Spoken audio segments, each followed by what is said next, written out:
की गंगा, अरे तेरी मन की जमुना था। अस्सलाम वालेकुम दोस्तों, अभी तक हम लोग ये समझते थे कि जो दिवाली का त्यौहार है ये सिर्फ हिंदू लोग मनाते हैं और ये सही बात है। लेकिन अभी मैं आप लोगों को एक ऐसा चीज़ दिखाने वाला हूँ जो देखकर आप लोगों को बहुत ही अफसोस होगा। जो भी मुसलमान इस चीज़ को सुनेगा या देखेगा उनको बहुत ही अफसोस होगा। जिस चीज़ को मुसलमान कभी ज़िंदगी में सोच भी नहीं सकता था, लेकिन ये अरब वाले उस काम को कर रहा है। दोस्तों, ये जो दिवाली मना रहा है ये अरब में ही मनाया जा रहा है। अगर आप इस वीडियो को पूरी देख लेंगे तो आप लोगों को बहुत ही अफसोस होगा। तो मैं आप लोगों से ज़्यादा टाइम नहीं लूँगा, जो असल वीडियो है हम उस वीडियो को देख लेते हैं। लेकिन वीडियो देखने से पहले आपसे एक छोटी सी दरख्वास्त है कि अगर आप इस चैनल पर नए आए हैं तो इस चैनल को ज़रूर सब्सक्राइब करें और इस वीडियो के बारे में आपकी राय जो भी हो इस कमेंट बॉक्स पर ज़रूर लिखें। तो चलिए हम इस वीडियो को देख लेते हैं।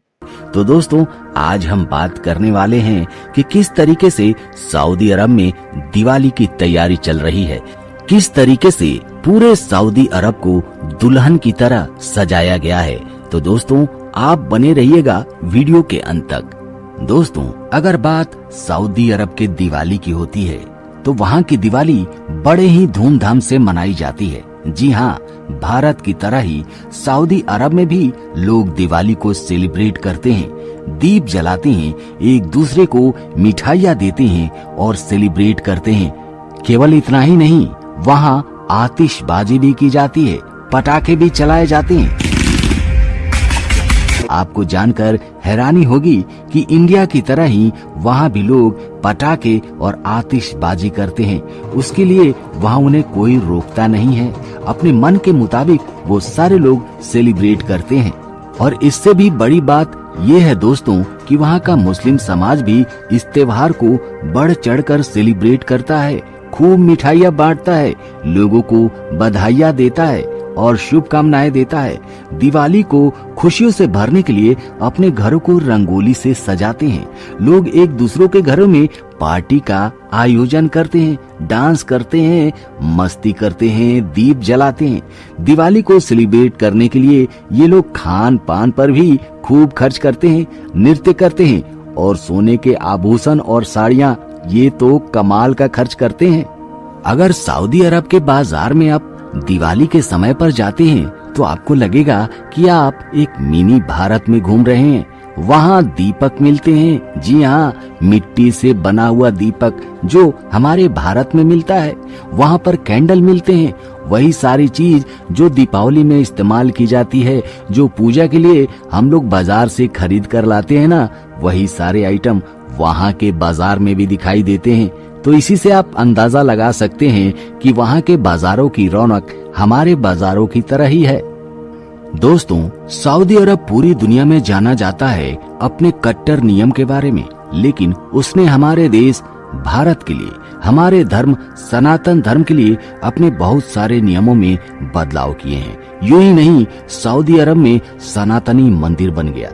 इसके लिए सऊदी अरब ने बहुत सारे नियमों में बदलाव किए हैं, जो कि हमारे धर्म के लिए, हमारे देश के लिए बड़े ही गर्व की बात है। यूं ही नहीं, सऊदी अरब में दीपावली, होली, जन्माष्टमी, गणेश पूजा, यहाँ तक कि दुर्गा पूजा का त्योहार बड़े ही धूमधाम से मनाया जा रहा है। The main day of Diwali, the festival of lights.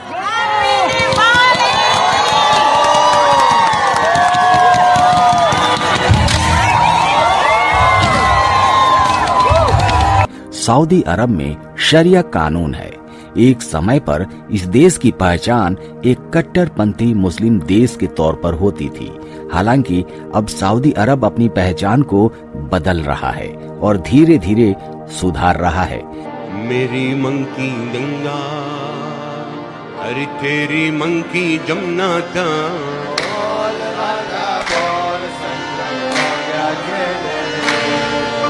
मेरी मन की गंगा, तेरी मन की जमुना था। सऊदी अरब ने कई ऐसे फैसले लिए हैं जो अपने मुल्क में लागू किए हैं, जिनसे उनकी छवि सुधरी है।